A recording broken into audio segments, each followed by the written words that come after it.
Hey everybody, this is the science chapter, whatever chapter we're in, chapter 14 or something, lesson 2, part 2, part dotes. We're going to be on page F26.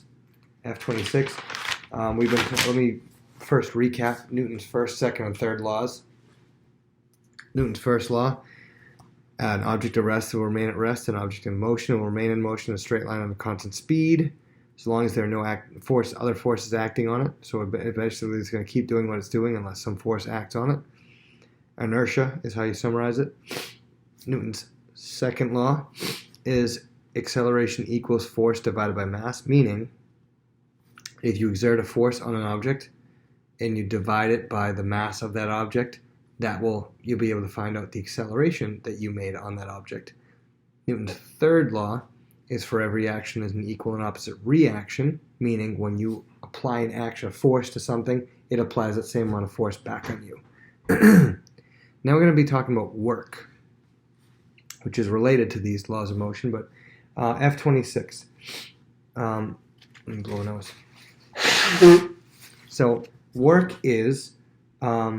we think of work as something that's basically hard to do. Work is something that's hard to do. So for us, something that, like, I don't know, playing baseball would not be work, but doing math homework would be work. But that's not how science defines what work is.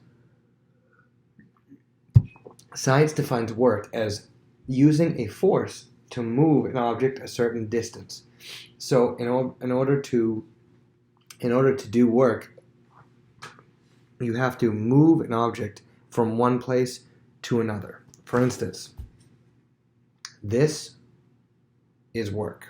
Even though it doesn't look like work, this is work because I'm using a force to move this around.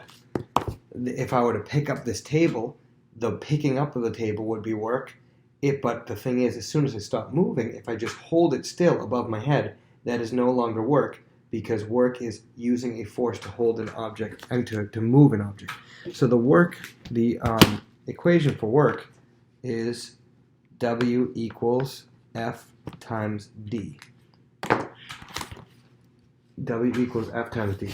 Work is equal to force multiplied by a distance. Okay, so the work is equal to the amount of force you apply multiplied by the distance you do it over. You don't necessarily have to know that equation. I'm just showing you. Got it? So, in other words, what is work, what is not? You're going to have to tell me what work is on the test and what is not work. For instance, and all you have to do is just tell me, and just think, is it moving? And if it is, then it's work. If it's not moving, it's not. So, for instance, like mental math, it's really, really difficult, but you're just sitting there thinking, not work. Turning pages, even though it's really easy, it still counts as work because you're using a force to move an object a certain distance. So, let's see, where's my book here? F26, yeah, oh, here we go. Simple machines. Let's talk about simple machines a little bit. A simple machine, or a machine just in general, is something that makes work easier. Okay, a machine is something that makes work easier. So, think of any machines that you know. A computer does all sorts of calculations and searches and stuff like that, and it makes it easier for you to find information. A car makes going from one place to another a lot easier. A sewing machine, instead of a needle and thread you're on your own hand, the sewing machine goes like really, really fast and sews things together. A weed whacker that Cash, your mom, might use. She might use a weed whacker, and instead of sitting there pulling the weeds out by hand, one by one by one, she just does a weed whacker and kills them all. So, machine is something that makes work easier. We're very familiar with machines. But there's a simple machine. A simple machine is a machine with few or no moving parts. So, something like a spoon, right? A spoon makes work easier. Makes what work? Eating soup easier. Pretend that obviously the easiest way would just be pick the bowl up and gulp it, but assuming you have to keep the bowl on the table, you're trying to figure out how to scoop it with your hand or pick it up with your hand. It just doesn't really make it for an easy thing. Or like, let's say you had rice, trying to pick up the rice one by one. We have a spoon, scoop it, makes work easier. A simple machine is a machine, something that makes work easier, that has few or no moving parts. It might have like 1 or 2 moving parts, basically almost no moving parts. That is a simple machine. And we're going to go over 6 types of simple machines today. The first and most common type of simple machine is called a lever. L-E-V-E-R. If you were in Britain, you'd call it a lever. A lever. And so a lever, where you've seen it is probably in a playground where you've seen a seesaw. A seesaw is an example of a lever. Okay? On one side, you have a force downward. On the other side, you have a load. Let's call this load, let's say it's Hector. Hector's sitting here on the seesaw. Okay? All the other 5th graders are going to push down and launch him. Just launch him up in the air. Okay? Hector right now is the load. This is called the effort force because we put forth an effort to push it down. This is the turning point called the fulcrum. Fulcrum is the turning point. You see, this is the most common type of lever, and what happens is you use an effort force to push down and it pushes the load upward. Everybody understand? That's basically what a lever is. Now, interestingly, you can move the fulcrum to different locations. Right now, the fulcrum looks pretty much in the middle, right? Would you agree that it's pretty much in the middle? So what happens is if it's in the middle, then you have, if let's say the load is 100 pounds, you feel like you're lifting 100 pounds. If this is 100, not saying Hector, you're 100 pounds, I don't know how much you weigh, but you'd have to push down 100 pounds. If you move this fulcrum over, let's say you move this fulcrum over here, okay? What happens is the ratio of what you move it over, let's say that this is, I don't know, let's say this is 2 feet right here. Okay, this is 2 feet, and this side is, I don't know, if that's 2 feet, this looks like 12 feet, let's just say. Okay?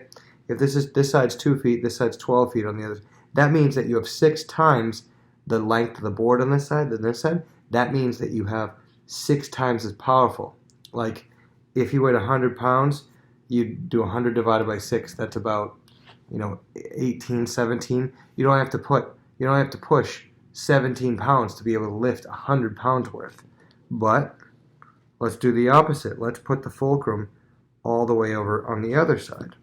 If I were to put the fulcrum on this side, and I would only have 2 feet on this side, but I would have like 12 feet on this side, now it's going to make it 6 times harder. This 100 pounds is going to feel like it's like 600 pounds based on where the turning point is. So a lever, obviously you wouldn't want to do that with a lever. Who would want to make it harder? You wouldn't. A situation where you might find this would be like if you have some sort of, let's say you had a rock. I'm going to try to draw a rock here. See my drawing skills. See if Mrs. Babineau thinks I drew a good rock. She sees them outside. This is a rock, okay? You want to try to lift this rock. It's really heavy, okay? So what you can do is get a board underneath the rock, right? And you'd want to get some sort of fulcrum, and you'd want to try to pry it upward, right? But you notice right now, there's not that much more board on this side than there is on this side. So what you're going to be doing is you're going to be lifting basically the same amount of force as the rock, okay? If you could somehow get a longer lever, okay, what you're going to do is you're going to find it's a lot easier to lift. The more you have on this side, the effort force side, the side that you are doing, the easier it's going to be. And so that's why, if you've ever seen some wrenches, now a wrench is a lever. A wrench is a lever. Look at this wrench, okay? I'm going to draw a wrench here. Okay, here's this wrench. Okay, you have a wrench here. You have the fulcrum and the load is right there. You're applying actually the fulcrum is more like, fulcrum's kind of more like right there. The fulcrum right there and the load. The fulcrum is really, really, really close to the load, notice. And then you usually want to, if you had, let's say you had a really short wrench. You had a short wrench like this. Okay, this would be pretty hard to use. But if you could extend the wrench and make it longer, it would make it a lot easier to use. Because instead of pushing down here, you're pushing right here. You're getting a longer arm. Your effort arm, the arm of this is a lot longer. Okay, so a longer tool will make something easier. For instance, at my house, I got some pry bars. A pry bar is used to like take nails out and stuff like that, or pull wood apart. And they all have, the head of them are about this big, and then the back of them is about this big. So you get about between this and this, about this much times greater. That's probably about 10 times more force. But then I saw this nice pry bar that had the same end, but then it was like this long. And I'm like, oh, I'm getting that one. And I got it, and it's like the super pry bar. And I can use it to lift things out, and has more leverage with it because of having it's longer. Okay, you want a longer lever, longer effort arm on that lever will make it easier. Now, you don't necessarily have to always have the fulcrum between the effort force and the load, though. If you notice on page F27, you could see places where it was in different locations. Like, for instance, on a wheelbarrow, okay, this is my wheelbarrow. Bear with me.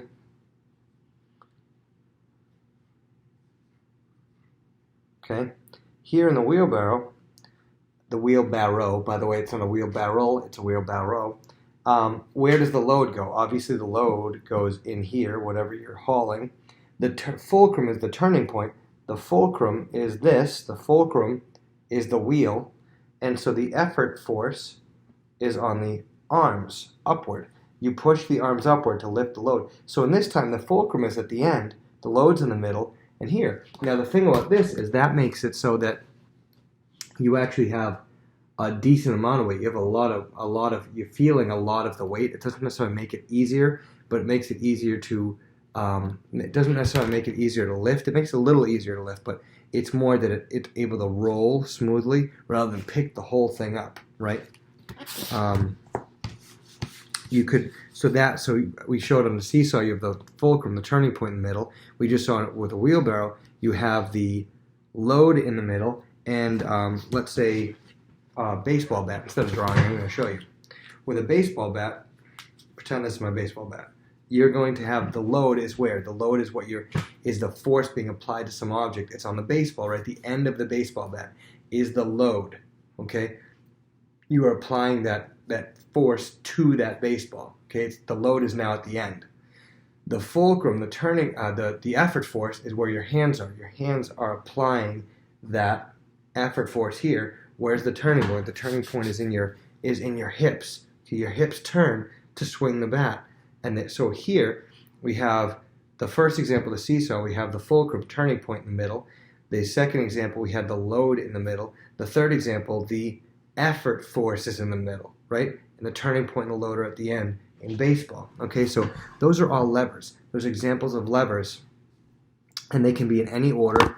But the whole thing is, in order to make the easiest, the effort arm, the effort section has to be as long as possible.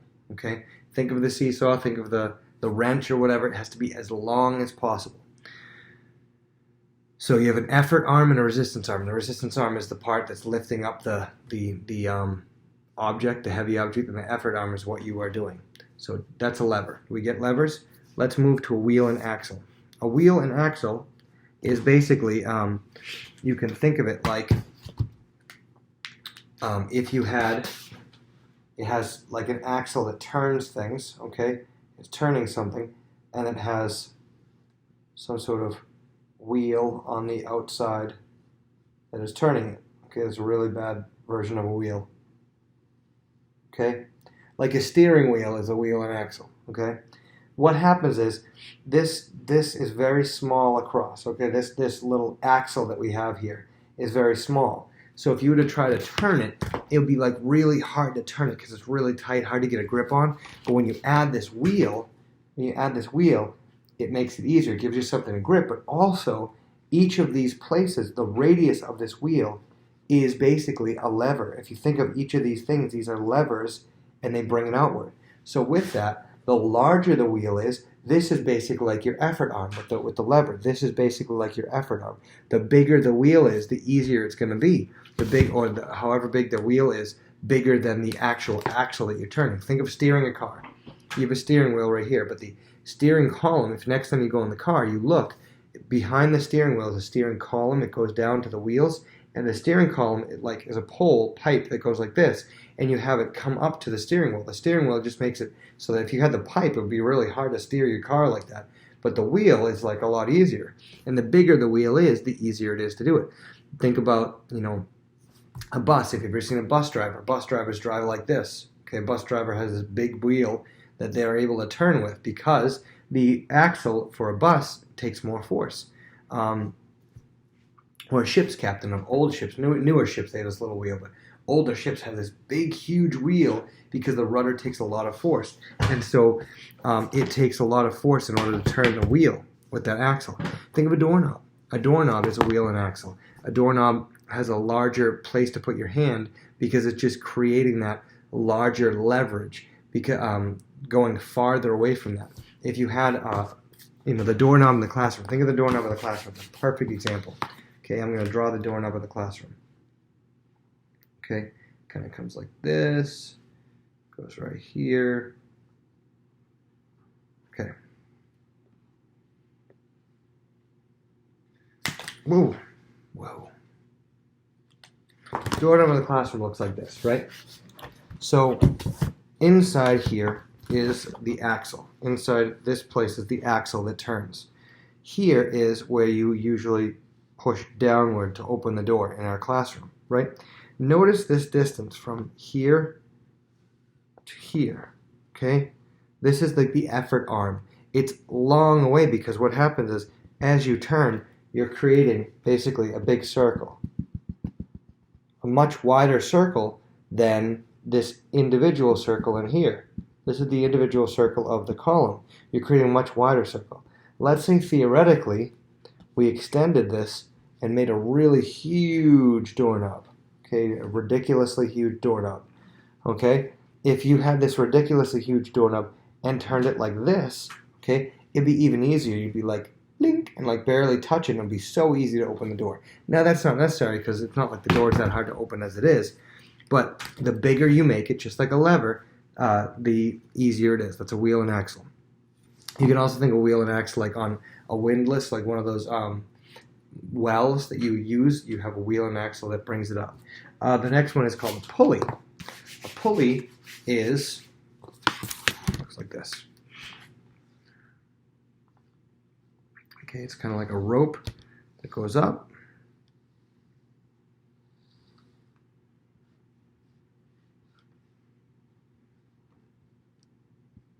This is my rope. I'm going to draw my rope here. Sorry. Stay with me. Okay. Okay. This is a pulley system.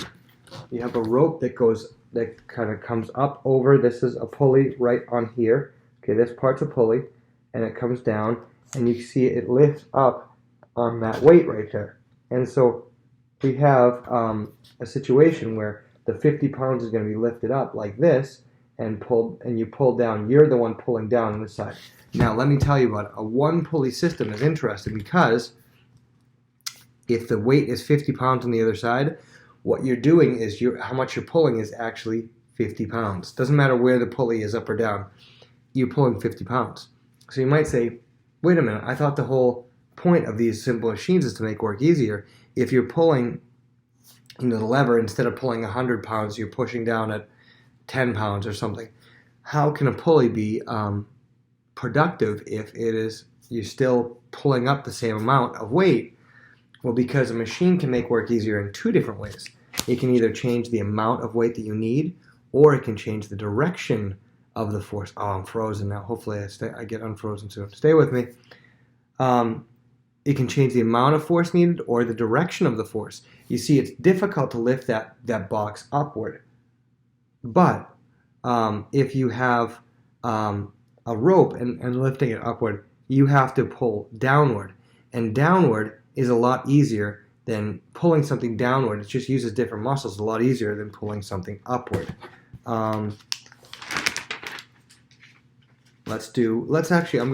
Since I'm frozen right now and it's been 20 minutes, I'll just do a short video tomorrow of the last couple of simple machines.